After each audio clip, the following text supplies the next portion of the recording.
Volker Zoth, nacido el 28 de octubre de 1956 en Landau, Alemania, es un filósofo y escritor reconocido por su enfoque interdisciplinario en filosofía, estudios religiosos y espiritualidad intercultural. Su obra abarca el budismo, el confucianismo, la historia de las religiones y la filosofía comparada, con una especial atención al diálogo entre Oriente y Occidente. Zoth inició su formación académica en la Universidad de Viena, donde estudió filosofía, historia y budismo bajo la tutela de Ernst Steinkellner y Kurt Rudolf Fischer. Durante este periodo realizó investigaciones de campo en India, Nepal y Afganistán y fue discípulo cercano del lama Anagarika Govinda, figura central en su vida intelectual y espiritual. Obtuvo su doctorado en 1986 con una tesis sobre la recepción del budismo en el ámbito de habla alemana. A lo largo de su carrera, Zoth ha sido profesor en diversas instituciones académicas, como por ejemplo está la Universidad de Viena, la Universidad también de Ryukoku y la Universidad Otani en Japón, y también la Universidad de Luxemburgo. Su labor docente se complementa con una prolífica producción literaria que incluye más de 20 libros y numerosos artículos sobre filosofía budista, confuciana y comparada. Entre sus obras más destacadas se encuentran distintos planteamientos acerca de la filosofía budista, que es una obra que se escribió en el año 1996 y se publicó en ese mismo año, una historia exhaustiva del pensamiento budista desde sus orígenes hasta su encuentro con Europa, y también otro libro sobre la filosofía de Confucio de 2007, que es una introducción accesible al pensamiento confuciano. Además de su labor académica, Zoth ha promovido el diálogo intercultural y la práctica espiritual a través de la fundación del Centro de Estudios en Austria en 1994, centro de estudios denominado Konyoji, en colaboración con el monje budista japonés Koso Otani. Konyoji se dedica al estudio y la práctica de las tradiciones filosóficas y espirituales de Asia y Occidente, con un enfoque en el humanismo euroasiático y la espiritualidad intercultural. La filosofía de Zoth se caracteriza por su compromiso con una comprensión profunda y respetuosa de las tradiciones filosóficas y espirituales, buscando puentes entre culturas y promoviendo una visión holística o totalizadora del ser humano.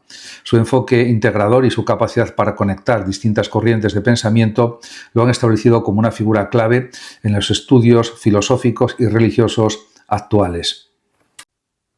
Klaus Hofe, que nació en 1940 y ha fallecido en 2025, fue un sociólogo y político alemán vinculado a la Escuela de Frankfurt, reconocido por su análisis crítico del capitalismo democrático, el estado del bienestar y la transformación política en Europa Central y del Este.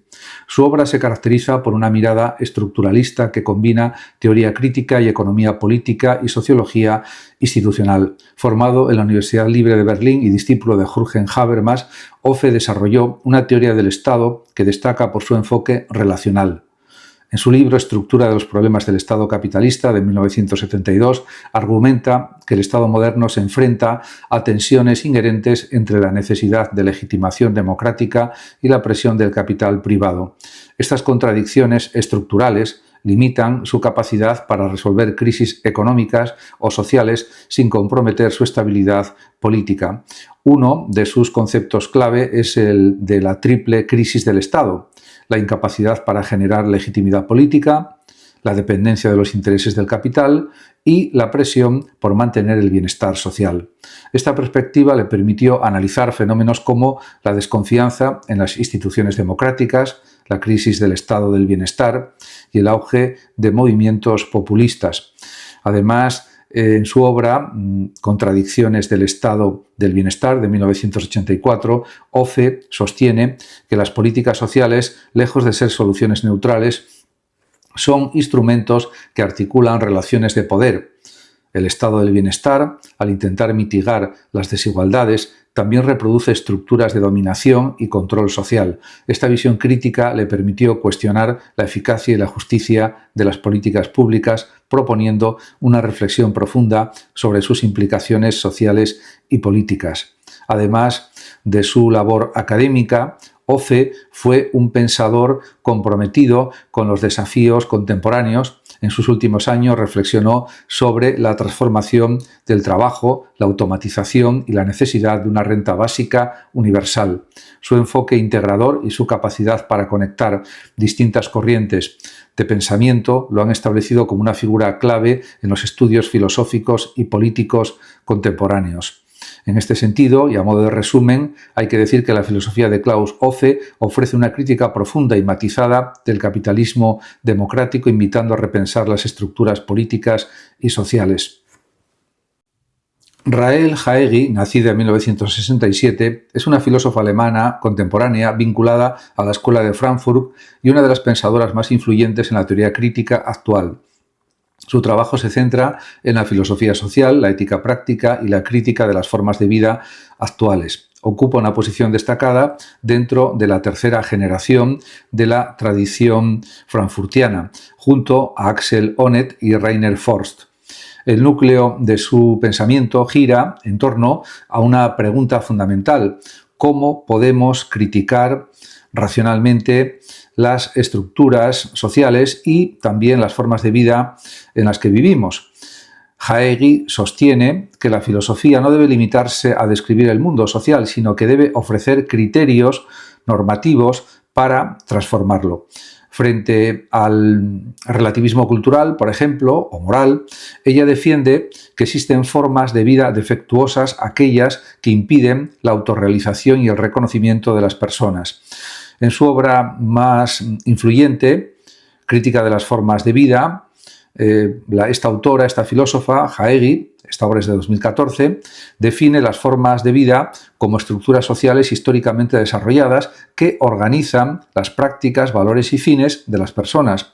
No son elecciones individuales, sino entramados colectivos que orientan la existencia. Sin embargo, estas formas pueden entrar en crisis cuando dejan de responder a las necesidades humanas o se vuelven contradictorias. Por ello, una crítica filosófica debe examinar si una forma de vida permite la libertad, el desarrollo de capacidades y la cooperación social. Jaegui entiende la libertad no como independencia absoluta, sino como capacidad de apropiación reflexiva de la propia vida. Ser libre es poder reconocer las condiciones en que uno vive, evaluarlas y transformarlas. En este sentido, su pensamiento enlaza con el ideal ilustrado de autonomía, pero actualizado desde una sensibilidad social y política contemporánea.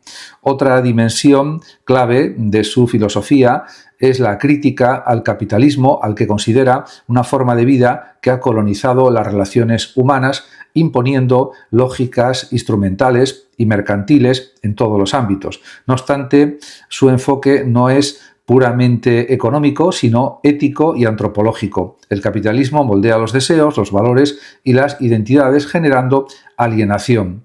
En conjunto, Rahel Jaegui propone una filosofía crítica del presente que combina rigor conceptual y compromiso emancipador. Para ella, la tarea del pensamiento no es solo interpretar las formas de vida, sino evaluarlas y mejorarlas para que los seres humanos puedan vivir con sentido, libertad y reconocimiento mutuo. Andreas Redwig, nacido en 1970, es un filósofo y sociólogo alemán actual, considerado una de las voces más influyentes del pensamiento cultural actual. Profesor en la Universidad Humboldt de Berlín, su obra analiza los cambios estructurales de la modernidad tardía, especialmente las transformaciones culturales, sociales y emocionales que caracterizan al mundo contemporáneo.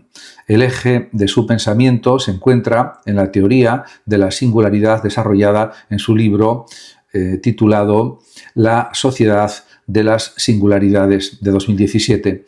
En él, Redwig sostiene que las sociedades occidentales han pasado de una lógica de lo general propia de la modernidad industrial a una lógica de lo singular en la que lo único, lo auténtico y lo excepcional se han convertido en valores centrales. En lugar de buscar la producción masiva y homogénea, como en el siglo XX, hoy se valora la diferencia, la originalidad y la experiencia subjetiva.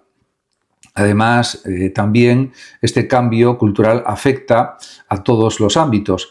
La economía, podemos pensar, la vida cotidiana, el arte, la política y las emociones. Las redes sociales, por ejemplo, se convierten en escenarios donde los individuos se esfuerzan por mostrar su singularidad construyendo identidades visibles, distintivas y a menudo inestables. Para Redwig, esta sociedad de la singularidad genera tanto nuevas libertades como nuevas tensiones. Por un lado, permite la autoexpresión y la creatividad. Por otro, produce ansiedad, comparación constante y desigualdad simbólica, ya que no todos pueden destacar. En este sentido, otro concepto relevante en su pensamiento es el de modernidad tardía o cultural, con el que describe la fase actual de la globalización y la digitalización. Redwig considera que la racionalidad moderna, basada en la planificación, la eficiencia y la universalidad, ha sido reemplazada por una racionalidad estética centrada en la experiencia y la emoción.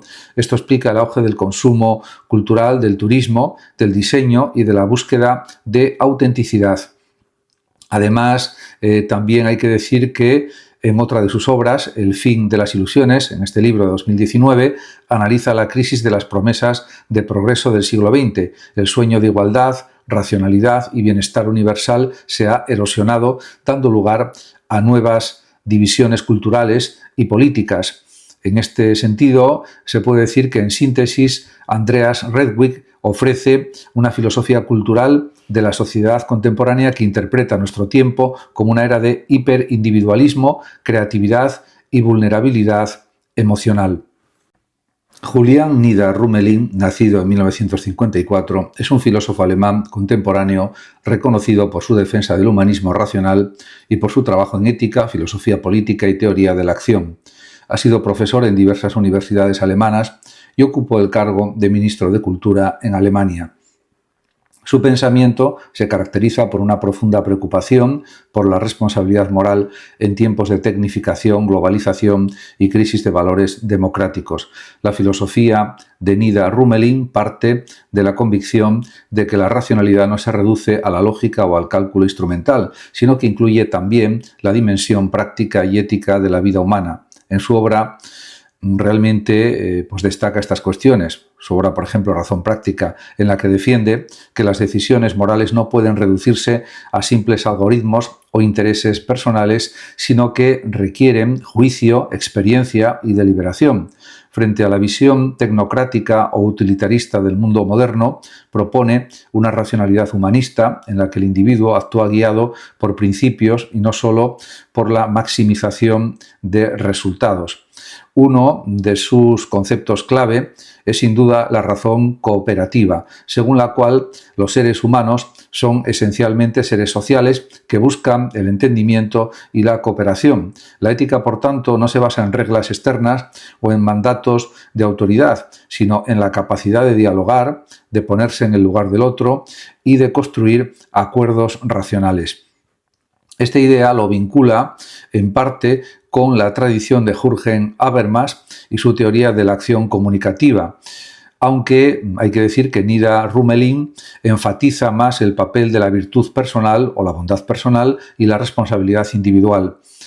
En su libro, por ejemplo, titulado Humanismo Digital, de 2018, junto con Natalie Weidenfeld, reflexiona sobre el impacto de la inteligencia artificial y la digitalización en la cultura contemporánea. Sostiene que el progreso tecnológico debe estar subordinado a fines humanos y no al revés. La tecnología, afirma, no puede reemplazar la sabiduría práctica ni la sensibilidad moral del ser humano.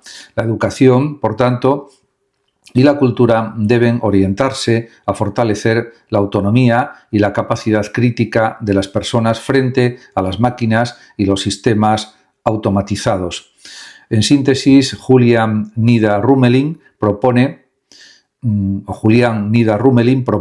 una filosofía humanista de la acción responsable que combina racionalidad, ética y compromiso cívico. Muchas personas creen que la mente o la mentalidad de ser actor pertenece solo al mundo del teatro o del cine, pero no es así. La mente de actor es en realidad una forma de mirar la vida, una manera de sentir y de comprender el mundo. Un profesor, un escritor, un comunicador o incluso cualquier persona que sepa conectar con los demás puede tener perfectamente mente de actor sin subirse jamás a un escenario. En este sentido, tener mente de actor significa, ante todo, ponerse en la piel de otro, comprender cómo piensa, cómo siente, que le duele, que le motiva. El actor lo hace para interpretar un papel, el escritor para dar vida a sus personajes, el profesor para entender a sus alumnos y despertar su interés. En este sentido, es una empatía activa, imaginativa, que transforma la manera de comunicarse con el mundo. Y en este sentido hay que decir también que el actor tiene una capacidad especial de interpretación, observa, analiza y transforma la realidad en expresión. Esa misma habilidad la posee el escritor cuando convierte una experiencia cotidiana en literatura, o el profesor cuando transforma un conocimiento abstracto en algo vivo y comprensible.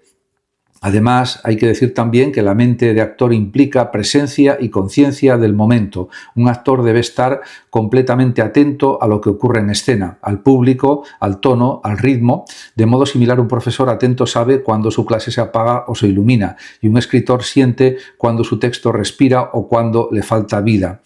Por tanto, se puede decir que también hay algo esencial: la conciencia del público. El actor actúa para alguien, busca conmover, provocar una reacción, y lo mismo hacen el escritor o el docente. En el fondo, toda comunicación auténtica tiene algo de representación, algo de acto compartido.